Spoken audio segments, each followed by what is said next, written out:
good day. It's quite an interesting plant. I thought I'd try to sneak this in here somewhere. This is a Dykia plant. And probably about 6 years ago or so, this thing was in a pot. And you know, just one of those little 2-3 inch pots, whatever they would be. And it was just one of these crowns. I actually planted it in the ground, planted on having it multiply a bunch. But what happened was I wound up having it in an area of my yard that just turned out to where I don't really pay as much attention as I thought I would. It is in the Bromeliad family, and where I lost track of like what's bloomed, what hasn't bloomed. The pieces will die out after they bloom, but if you just kind of leave it alone, it'll just keep multiplying, getting bigger. Has the most god-awful thorns on it. At one point, I was actually planning on, like as it multiplied, I'd go ahead and separate them, maybe try to use them as little tiny, interesting, little blooming accent plants or something like that. But my hat's off to, whoever it is that does, that ever separates these at the nursery where they grow these. These things really are thorny and dangerous. But these two blooms here are just about done. This one's just getting started. This one's been done for a while. And those are the blooms there. You can see the nice orange one on the new one. And that gives you a nice just close-up view of, if I felt really brave, I could probably pull this thing apart and probably get 10, 15 little individual plants out of there. I think it does look cool all together, kind of clumped up like that. Today I'm going to prune the second Ficus Philippinensis I've got. I got this back on December 23rd in a little video that I called Getting Christmas Presents for Myself. I had decided at that point, like when I got my first one, it was actually in a pot this size, and it was about actually in this condition, but I repotted it right away, got it in a much bigger pot. I think it does look pretty good and everything, but I also like the way that these will throw so many aerial roots and just like roots kind of escaping out of the pot and everything when they are nice and pot bound like it is. So I said I wanted to leave it like this for a bit. I don't want to repot it until at least next summer, but I have decided I'm going to go ahead and prune it some today. Just simply, as I'm kind of looking at it, I can see a bunch of straight down growth and some straight up growth and just some weird stuff going on. And I'd like to kind of tame the apex a little bit. I don't want to leave everything down here getting super, super long like sacrificial branches or anything.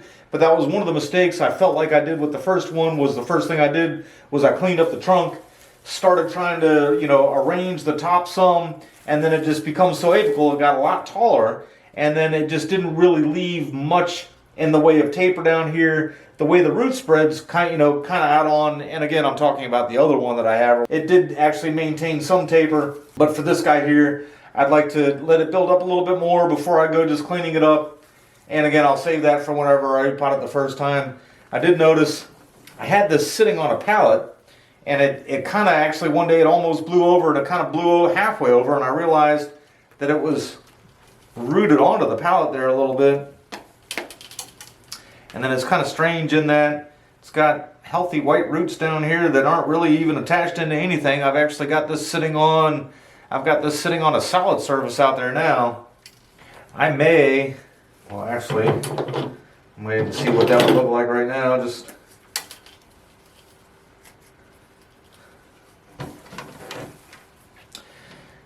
I may even take this, and just depending on how I can get it sitting out there, I have my one ficus that rotted halfway out. It was one of my other microcarpus. I may try to see if I can set this up on that and let it kind of grow into that substrate there a little bit.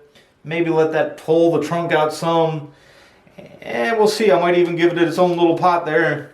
I'm going to start from the bottom here and add some straight up growth, and then when I take some of these tips off, I am just going to take the very ends off,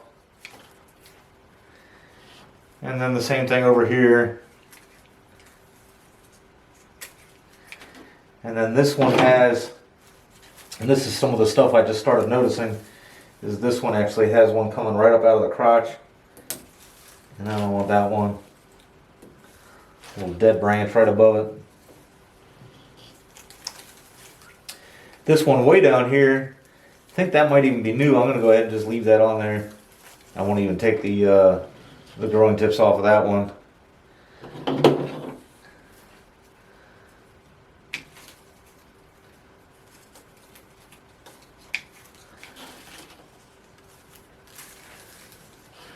And as I get up into here, it'll be harder and harder for me to kind of describe what it is I'm doing. This one I noticed started getting way out there.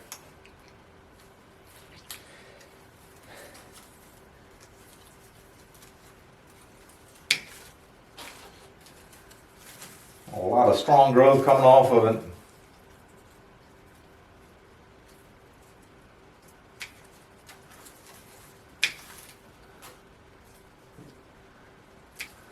Main purpose of what I'm doing is trying to get as much of the awkward growth and stuff I can off. I'd like to get also as many growing tips as possible, but that's not my main goal. Main goal is the growth that I'm not going to be able to keep, and just trying to keep the apex kind of generally a little more in line than it is.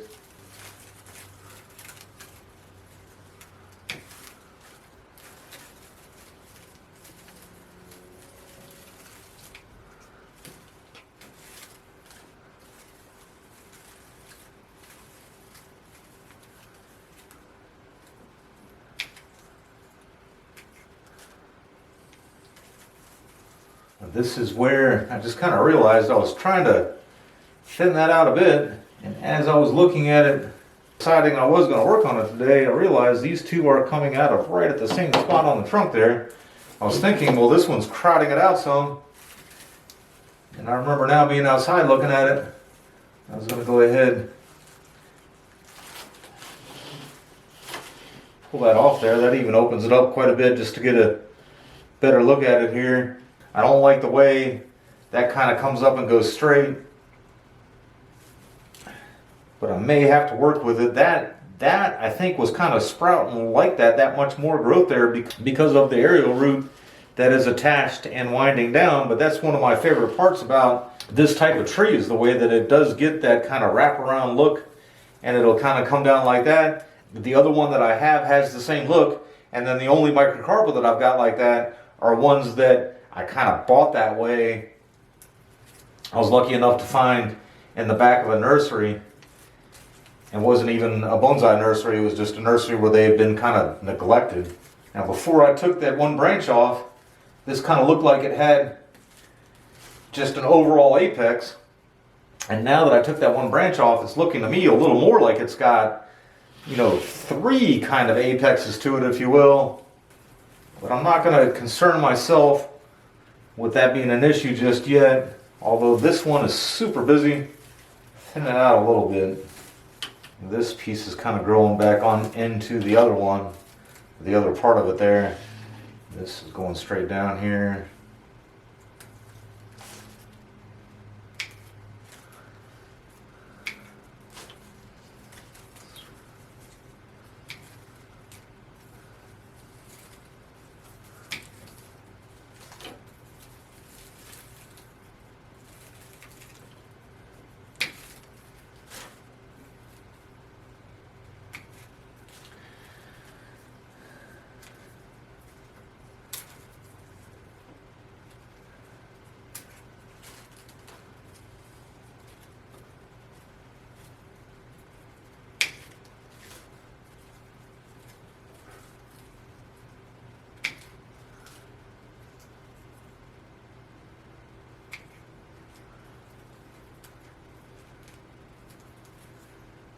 Alright, so that thinned it out quite a bit.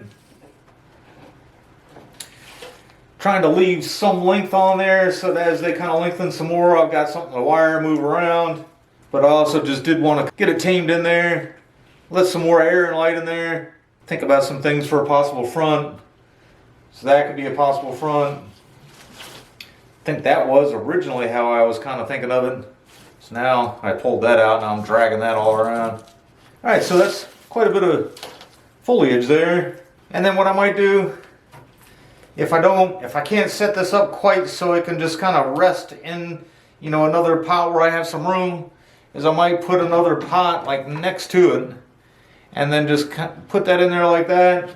Make sure it's out straight from the direction it's coming from the trunk there, and see if I can't let that just kind of grow on its own. Pretty interesting. I find it really interesting that these roots are so white and healthy looking when they're really not in anything other than just growing into that solid surface I got it sitting on.